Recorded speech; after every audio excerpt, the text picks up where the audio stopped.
From the beautiful countryside along the branch lines to the hustle and bustle of the harbor, the island of Sodor was a place unlike any other, but it wasn't always like that. It was June 1919, and Sodor was a mess. Trains were cancelled, the yards were crowded with trucks, and business was grounding to a halt. The railway board realized that something must be done, so they put Sir Topham Hatt under control of the Elsbridge and Knapford Railway, and Sir William Stainer under control of the Wellsworth and Sudbury Railway. At the time, Sodor had 5 steam engines on the railway. Thomas, a shunter, Edward and James, both mixed traffic, Gordon, an express engine, and Toby, a yard steam wagon. This day started out just like any other. It was early, the birds were singing, and the sun shone brightly across the island. Soon, Sir Topham Hatt arrived. Good morning, engines. I'd like to thank you all for agreeing to work on my railway. This comes with great responsibility, and I will not tolerate any delays. Well, that wouldn't be a problem for me, boasted Gordon. Not if you don't shunt your coaches, Edward replied. Gordon, shunting? He'd never do it, James remarked. I will never shunt coaches, but I am not lazy. Yeah, keep telling yourself that. Toby joked. All right, that's enough. Thomas, Toby, the yards at the harbor and the station are a mess. I need you and Toby to get on it immediately. Yes, sir, the engine said, and they puffed away. Then there was the Wellsworth and Sudbury Railway, ran by Sir William Stainer. He was a very ambitious controller, and not in a good way. His railway was run by BR's new diesel engines, unheard of at the time. Daisy, a rail car, Boko, and Bowler, both mixed traffic, Salty, and diesel shunters. The diesel engine was new and revolutionary at the time. Good morning, engines. Listen up. BR has tasked me to test you, and they want results. So I expect to get results. I expect that you will show great work ethic today, and you will show the steam engines who are the better locomotives, and I believe some trickery will be involved.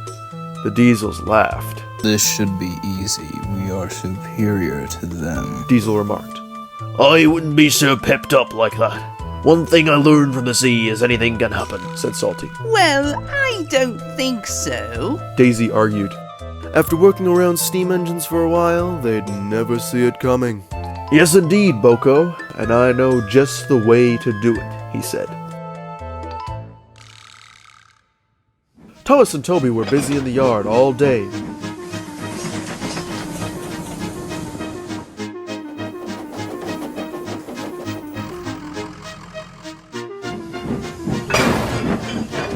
Until Edward was coming in with a goods train, ready to pick up some more trucks. Thomas was puffing through the yard and saw that all the trucks for Edward's train, but one was missing. It was a van full of old tractor parts. Toby? Thomas asked. How can I help you, Thomas? Toby asked. I see Edward's train there, but a van is missing. Van? What van? There was a van on that train, I'm sure of it. Well, find it fast. Edward ain't the patient type when it comes to goods. Thomas was puzzled. He looked all over the yard and couldn't find it. After a few minutes, Edward was losing patience. Come on, Thomas, I haven't got all day. Sorry, Edward, I couldn't find the truck. Thomas explained. Well, it's too late now. Couple me up, quickly.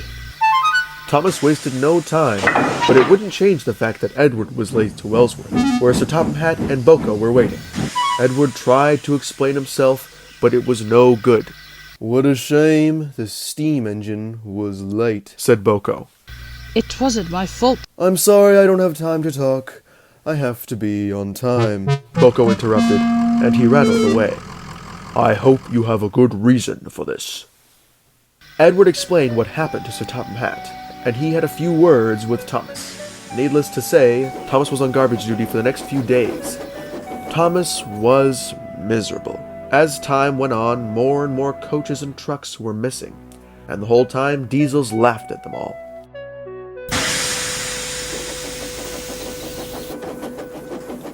As Thomas was puffing through the yard at Brendam, he noticed some coaches and trucks in an old shed by the corner of the docks. Wait a minute. Is that the missing van? And that's one of Gordon's coaches from yesterday. And James's brake van for his train today. Hold on, they stole it. Thomas was smart and got out of there before someone saw him. After his duties that day, he spoke to the fat controller. At first, he thought it was just a joke, but after seeing how serious he looked, he thought twice and went to talk to Toby that morning. You wanted to see me, sir? Toby asked. Yes, I did. Did you perhaps notice anyone in the yard recently? Someone different. Maybe they didn't belong, said Sir Topham Hatt. Well, I saw that diesel shunner in the yard. I just thought he was coming in for a train.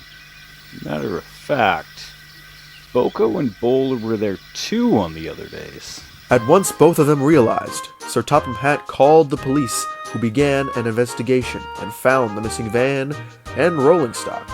Sir Topham Hatt pressed charges, but nothing more. After the investigation, Sodor was back to normal for some time after that. Needless to say, Stainer was very, very upset. I gave you one job to do, and you can't even do that? Everyone is on double shifts until I say so.